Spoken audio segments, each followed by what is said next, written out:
25 governadores e vice-governadores participaram do café da manhã na residência oficial da presidência do Senado. Apenas os governadores do Paraná e do Amazonas não vieram ao encontro organizado pelo presidente do Senado, Davi Alcolumbre. O presidente Jair Bolsonaro, que participou do início da reunião, pediu a união de todos para melhorar a situação econômica do país.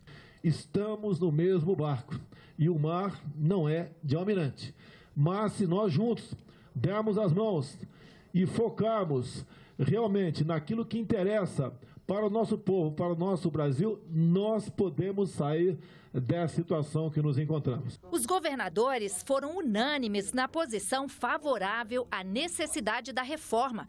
Eu, por exemplo, do meu estado, no mês de janeiro, só o déficit da Previdência foi 40 milhões de reais que eu tive que tirar dos cofres do estado.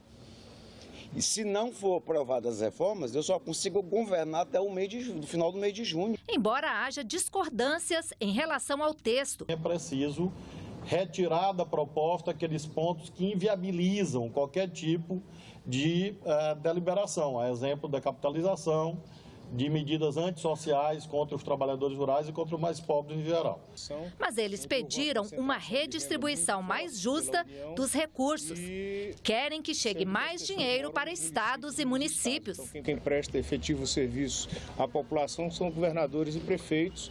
Isso é um entendimento do governo e agora nós precisamos dar os rumos, abraçando todos, tanto as reformas do governo federal quanto aquelas que são necessárias para os estados e municípios. Os governadores entregaram aos presidentes da Câmara e do Senado uma carta com 6 reivindicações, segundo eles, fundamentais para o reequilíbrio das contas. Entre elas estão a securitização das dívidas dos estados e do Distrito Federal e o avanço da PEC, que aumenta gradativamente de 21,5% para 26% o repasse de recursos para o FPE, Fundo de Participação dos Estados. Na carta entregue também ao Executivo, os governadores pedem ainda a implementação do plano de ajuda aos estados prometido pelo governo, a compensação aos estados exportadores em decorrência da Lei Candir, a reestruturação do Fundeb e o repasse de recursos pela exploração do pré-sal. Cada um desses 6 pontos, daqui uma semana, será respondido pontualmente. O que vai fazer com o item 1, item 2, item 3? É isso. Nós trabalhamos de maneira clara e de maneira objetiva com os governadores. Então, eles vão ter uma resposta para cada um dos questionamentos. Mais uma vez foi protelada. Daqui a uma semana é que o governo vai se posicionar.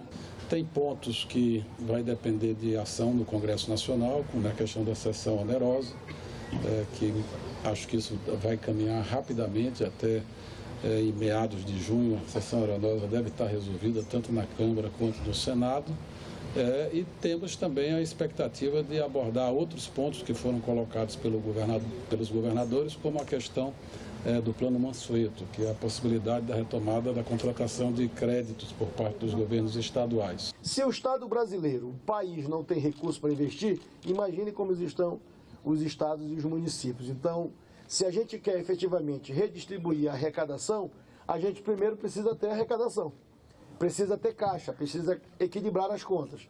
E por isso a importância da reforma, mas que ela esteja, a reforma da Previdência, ela esteja como foco principal de um processo de reequilíbrio das contas do Estado, mas que a gente possa, paralelo à reforma da Previdência, discutir a sessão onerosa do bônus de assinatura com divisão com estados e municípios, que o governo federal já se manifestou que quer fazer.